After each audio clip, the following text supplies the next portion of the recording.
Hello,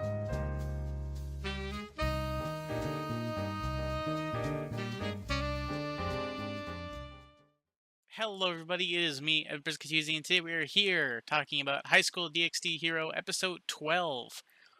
Wow, that fight was truly amazing. Like that was just amazing seeing that fight go on.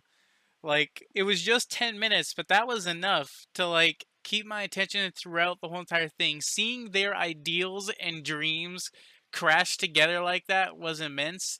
And even though that Issei got his power from boobs and friendship and love and that willpower from all of that, Segura got his from wanting to be the best to change the way that the demons think and all of that to make the underdogs look like true champions. Seeing those two ideals clash, even though that Issei is the winner because he is the main character, it still was a truly amazing fight seeing them clash like that. And seeing Sagrog power up twice, and even seeing the mother appear. I'm assuming that the mother appeared because of Booblingual, because it did reach her, but it just took a while for it to activate it because it almost didn't work with the Fox girl's mother, because that almost didn't happen, but then it did happen. So maybe it's delayed, or maybe Sagrog's determination throughout the fight summoned the mother from the grave.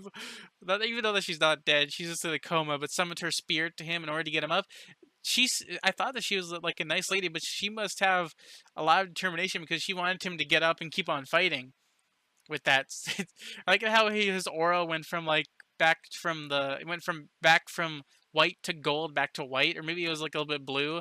But Issei's fighting was pretty cool. I also liked it because I was wondering this before the episode started. I was like, is Issei is all of his other forms that he activated obsolete? Like they don't matter anymore because his Juggernaut drive would be more powerful, but he incorporated his other forms into his Juggernaut drive. Now that was kind of cool how he, even though that he's in his Juggernaut drive form, he's able to activate his other forms. Like he turned just his arm into the big arm. He's able to replace his wings with the blasters. Maybe he actually had the blasters and the wings at the same time.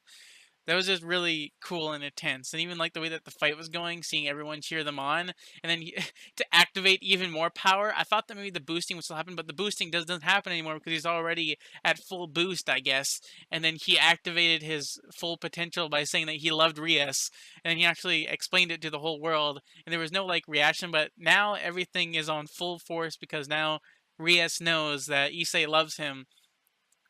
They both know that they both love each other. Rias knows that Issei loves her. I said him, but her. And then I like it how his wings are the same. Like they were saying that it's the same color as her hair.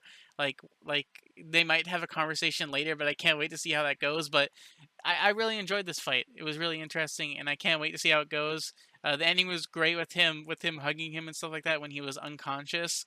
But I found it to be a truly great fight, and I can't wait to see what happens in the rest of the episode. But next to that, the title screen in the middle, it was Rias again.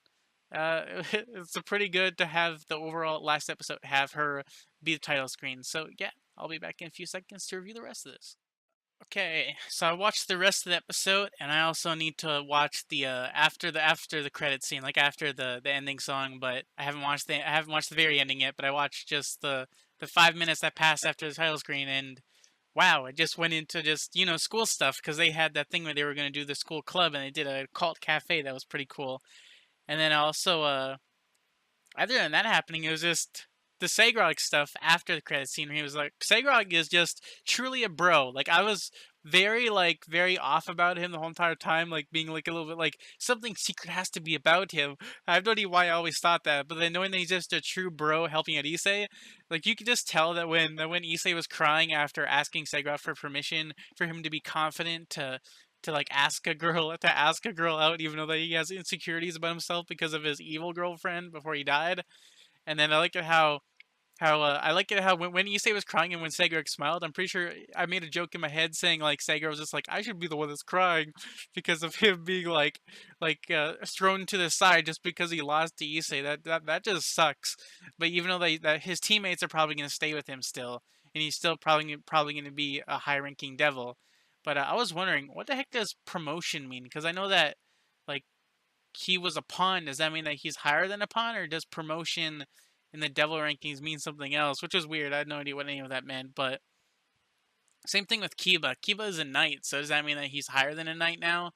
Then I think that, yeah, that was just weird. But the Rias stuff, that was pretty cool because we saw that in the opening. Because for this episode, I watched the opening, even though that since the beginning you saw that they kissed in the opening, but then seeing them actually kiss this time was really cool with him being very confident. I like it how he actually did it because I wondering that because I thought that the rest of like the team was gonna fall over and then he wasn't even gonna be able to say anything and then they were just gonna laugh and then it's just gonna end. But they actually had him say what he wanted to say and seeing her reaction was just like, wow. I like it how like she knew that like he loved him and then he knew that he loved her. I like how her only problem was that he didn't call her name.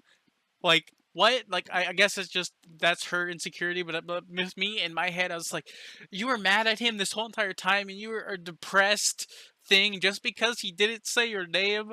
It was just that because I thought that it was maybe her also thinking about does he love me, does he not? Like, like I was just like what? But I'm glad that even though that they got interrupted before they kissed, they actually kissed. I thought that maybe because the rest of them pushed them together. I thought that because her boobs are so big that maybe when they kissed he wouldn't been able to kiss her. But then they actually did have a proper kiss, and it was cute and stuff like that. And I really enjoyed this episode and the stuff that happened. I can't wait to see what happens next. Because of the way that the other characters are, the harem is still going strong because sexual stuff is still going to happen. But I wonder if after this season, do they become a couple? Like do they become like a? Is it like one of those things where they say that they're a couple, but they aren't a couple, or do they actually become or do they actually like kiss more and stuff like that? Like I guess like are they a couple or do they just they both are like sort of a couple? I'm wondering. Might need to look that up because I have no idea what happens after this. But I guess it's sort of like they're the main couple, but then everyone else is a part of the harem as like side chicks. That's a weird thing to say, side chicks. I'm pretty sure that's a bad thing, but they're all consenting. So I guess I'll watch the ending song, and I love the ending song. I'm like I save that ending song like I have like the full like clip on my computer because I just love that ending song. Like out of all of them, I probably like the swimsuit one first. Then I love the first ending song, the one where they're on the poles, the stripper poles, and then after that then I probably like the second season second ending, and then the one where everyone is like naked, like painting swirls. That one's just weird, but yeah. So I guess I'll be back in a few seconds to watch the after credit scene and then talk about that. So yeah, I'll be back in a couple seconds. Now, if that isn't a thing saying that there's going to be another season, then there isn't because that is just so open ended with the way that was. I can't. Now, I'm wondering, did what I say before become true with his boob lingual taking a long time, or after his power up to a queen, he went back to Segrog's house to where his mother was and then awakened her with his newfound power because it increased the possibility for her to wake up. So now she's awake.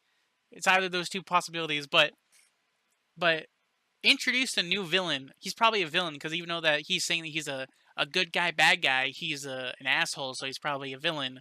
And he called him Indra, and I'm pretty sure that Indra is a dragon, so I guess it's another dragon emperor, but this is a heavenly dragon emperor, I guess. I'm wondering what type of dragon form he has, because I'm pretty sure that Indra is a dragon, but it went from heartwarming with Segrog seeing that his mother is awake, so now he has newfound purpose. And then, because before he said that he was going to be like even more powerful, but now that his mom's awake, he's probably gonna like work even harder than he thought that he was gonna work, because he's gonna want to have an even. He's like, look at how he's already working hard and being super strong, but he's gonna work even harder because he lost, and now he's gonna work even harder. So I guess, how does this man not have stress? He must have lots of stress, even though that he's a bro still, so he's a pretty cool dude. But then it went to depressing after Azazel left. And Azazel, even though that Indra said that Azazel is a bad guy, he used to be a bad guy, but I'm pretty sure that he's more on the good side because with the way that he's acting and the way that he's doing things, even though if he ends up secretly being like a big bad in the future, I think that he's more on the good side with the way that he's acting and the way that he feels about Issei and Rias and all of them. I'm more the side that he's probably going to want to be on their side than anybody else's side, especially with the relationships that he's building. I don't think he's going to betray people. Like, it would be shocking and stuff like that, but the way that he's shown himself, he's probably going to stay a good guy, unless I'm wrong. maybe he does betray them in the future, but I can't wait to see what happens in the next season if there is one. But that ending was pretty good, and I can't wait to see what happens next. So yeah, if you've enjoyed my reviews of this series, then leave a like. If you didn't enjoy this review for this episode, then leave a dislike. And yeah, I'll see you guys in the next series that I review or videos that I do. And yeah, bye. See you later.